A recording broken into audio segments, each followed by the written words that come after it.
mbokki internet yi comme ñoon ñu leen ko waxee woon sànq si barab bi nga xam ne mooy borom daaru màggalu épisode 2025 bi fii si barabu borom daaru Moxti mbokk yi ñu fekk fi soxna su baax macha allah mbokki soxna yi yëpp ak góor yàlla di siyaare si barab bi soxna si ginnaaw maa ngi lay nuyu.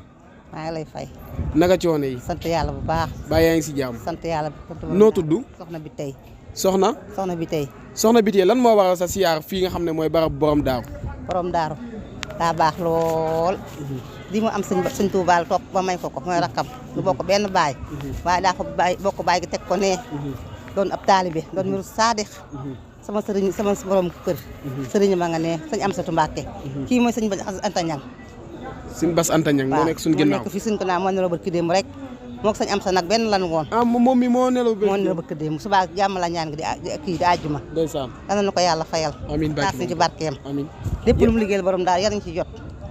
yan kàddu nga mën a seeta si moom mi nga xam ne barki démb la fi jógee moom xalifa borom daaru. ku baax nag ku baax ku doon taalibe ku bëgg mbokk ku am yitte moom la. toppoon sëñ Amsa nag sëñ Amsa lu lépp loo xam ne bii ne am tudd bu amee masaan am suñu kër tudd na fa doom ba taay yi. bu masaan xewle suñu kër sëñ Amsa da koy yebal suñu kër mu ñëw tudd fa doom. maanaam ñu ànd rek doon benn nag. ñu bokk baay ba pare mu wëlbati ko waa doon xaritam. ñu bokk baay waaw.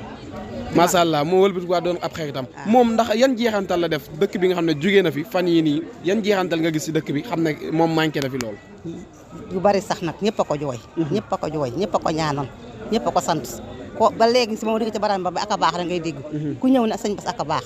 loolu nag moom doy nag cant yàlla bu baax a baax a baax a baax. macha allah kañ nga ko mujjee gis. man gëj naa ko gis nag moom bi mu toogee ba léegi benn yoon laa ko fi gisee. benn yoon nga ko fi gis benn yoon laa ko fi gisee. ndax maanaam boo fa demee day xaw a xat ak wér gi ma tëwu ko ak jot gi moo tax waaw.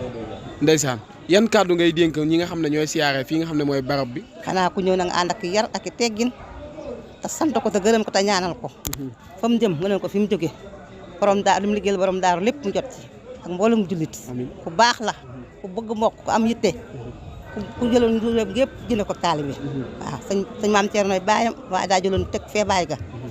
waaw jël ko taalibe barke sëñ Fallou Mbacke dooy bàyyim kenn jëppu ko de ñëpp a ko sant ñëpp a ko gërëm waaw ñu ngi koy sant di ko gërëm di ñaan yàlla fa mu jógee fi mu jógee dàqal ko fa mu jëm amiin barke sëñ Touba Mbacke jërëjëf kon Mame Boye ñu ngi lay sant bu baax di la gërëm ko fekke waa déwén jàmm amiin bàkki borom Touba yàlla nga am xéewal amiin bàkki borom Touba ñu ngi lay jaajëfal bu baax a baax macha allah mu nekk koo xam ne dañ ko fekk si barab bi muy siyaare macha allah am kàddu yu mu yëkkati jëmale ko si nga xamante ne mooy suñu xalifa borom daaru bi nga xam ne moo fi jógee barki démb dong macha allah mu nekk kàddu yoo xam ne kàddu yu am solo kon mbokki internet yi Bichri Ngabou TV nii leen koy ànd yéen si màggal yi nga xam ne mooy màggalu borom Touba yi ba mu jeex tàkk Cheikhu borom Touba yi ak mboolem loo xamante ne rek méngoo naag diine rek incha allahu rabbi kon mbokki dañ leen jox dig daje ba suba si bisu màggal gi ndax tey la alxamis suba ajjuma la màggal gi waaye tamit suba la ñuy defaale ñaan gi kon mbokki internet yi ñi nga xam ne ñooy départ nan dal ndànk def ndànk yoonu jàmm yàggut egsi si jàmm yàlla na yàlla suñu borom mottali lépp mboolem kuy ñëw nga ñëw si jàmm waaye ñi ñëwoon tamit ñu delluwaat si jàmm bàkke borom Touba bàkke borom Daaru Moxti kon mbokk yi foofu la ñuy yem ak yéen jërë ngeen jëf ba suba incha allah